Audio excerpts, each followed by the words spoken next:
Just wanted to share a quick note of something I got going on here. I got a beginner's chip carving class coming up soon that I'm going to be teaching, and the project, kind of the end goal for that, is that the students are able to carve a Christmas ornament here. It's October, so hopefully in time for Christmas to get this done if they would want to do that.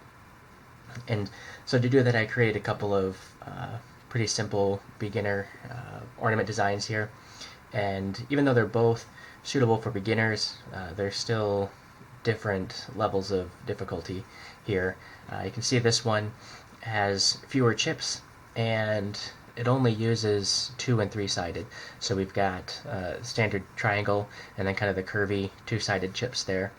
And so that just uses the most basic patterns of chip carving and reinforces those skills. So for people who are maybe still struggling or aren't quite sure, have the confidence with the knife, this one would be a good idea, a good selection. And for people who maybe are starting to get the hang of it or are just want to give themselves more of a challenge by the end of the class, I've got this pattern, and there's a few things that make this more challenging. The first is this circle that's continuous all the way around, and it's a large chip as far as like a long path the knife has to travel, which can make it more challenging to get a consistent cut and even thickness all the way around on that. And yeah, especially just that thickness, and the other things are playing off of that, so you want that line to be nice and precise. So after that, though, we've got these, which are kind of triangular chips, but ideally there's also a bit of a radius on here that they follow that same circle. So slight bit more challenge to follow that kind of subtle curve around the triangle there.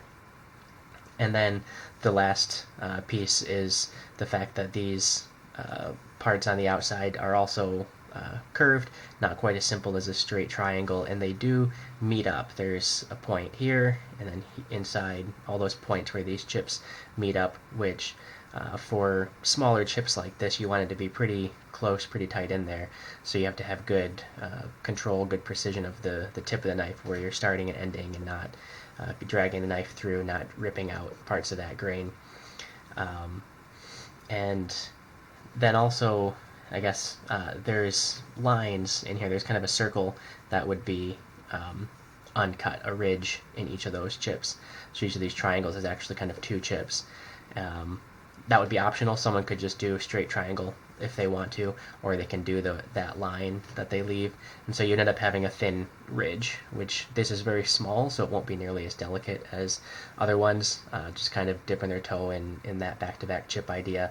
And then these small pieces come in, and again, kind of a delicate, fragile area in the middle. So all in all, none of these chips are particularly challenging. They're all, I think, within the realm of a beginner who has some confidence, who's had some success during the class on the practice board and everything, and just looking to do something a little bit more challenging, push their skills that they've just gained, and have maybe a more interesting design to walk away with.